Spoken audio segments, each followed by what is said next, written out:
The United States will cut off its supply of arms to Kurdish fighters in Syria, a move by President Donald Trump that is sure to please Turkey but further alienate Syrian Kurds who bore much of the fight against the Islamic State group.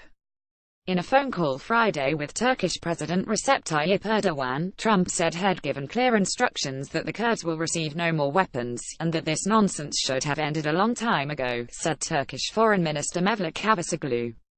The White House confirmed the move in a cryptic statement about the phone call that said Trump had informed the Turk of pending adjustments to the military support provided to our partners on the ground in Syria.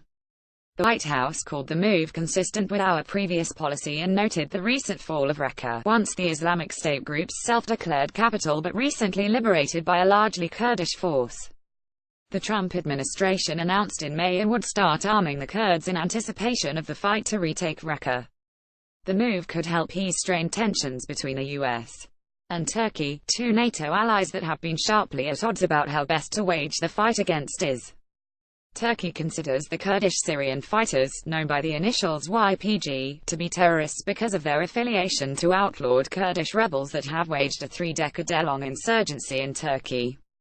Yet the U.S. chose to partner with the YPG in Syria anyway, arguing that the battle-hardened Kurds were the most effective fighting force available.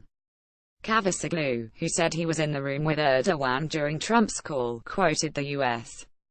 president as saying he had given instructions to U.S. generals and to National Security Advisor H.R. McMaster that no weapons would be issued. Of course, we were very happy with this, Cavusoglu said. Yet for the Kurds, it was the latest demoralizing blow to their hopes for greater recognition in the region.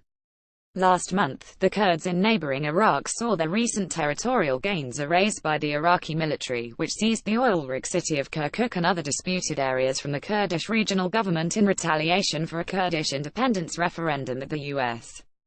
ardently opposed. Trump's decision appeared to catch both the Pentagon and the U.S. State Department off guard. Officials at both agencies, who would normally be informed of changes in U.S. policy toward arming the Syrian Kurds, said they were unaware of any changes. The official spoke on condition of anonymity. It was unclear whether the Trump administration notified the Kurds of the move before telling the Turks. Nor was it how much significance the change would have on the ground, considering the fight against IS is almost over. The United States has been arming the Kurds in their fight against IS through an umbrella group known as the Syrian Democratic Forces, or SDF, which is comprised of Kurdish as well as Arab fighters.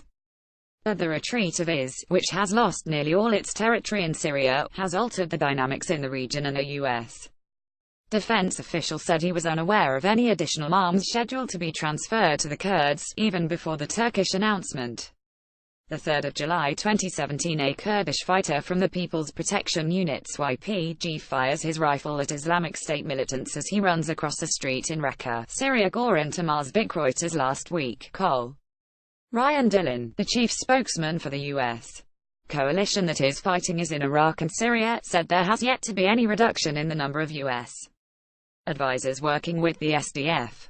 His comments appeared to suggest the possibility that changes in the level and type of U.S. military support for the Syrian Kurds could be coming. As the fight against IS has waned in recent months, the U.S. has pledged to carefully monitor the weapons it provides the Kurds, notably ensuring that they don't wind up in the hands of Kurdish insurgents in Turkey known as the PKK. Both Turkey and the U.S. consider the PKK a terrorist group. But the United States has tried to draw a distinction between the PKK and the Syrian Kurds across the border, while Turkey insists they're essentially the same. In both Syria and Iraq, the U.S. relied on Kurdish fighters to do much of the fighting against IS, but those efforts have yet to lead to a realization of the Kurds' broader aspirations, most notably an independent state.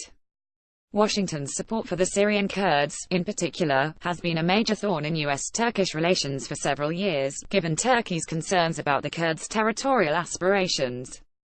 In particular, Turkey has feared the establishment of a contiguous, Kurdish-held canton in northern Syria that runs along the Turkish border.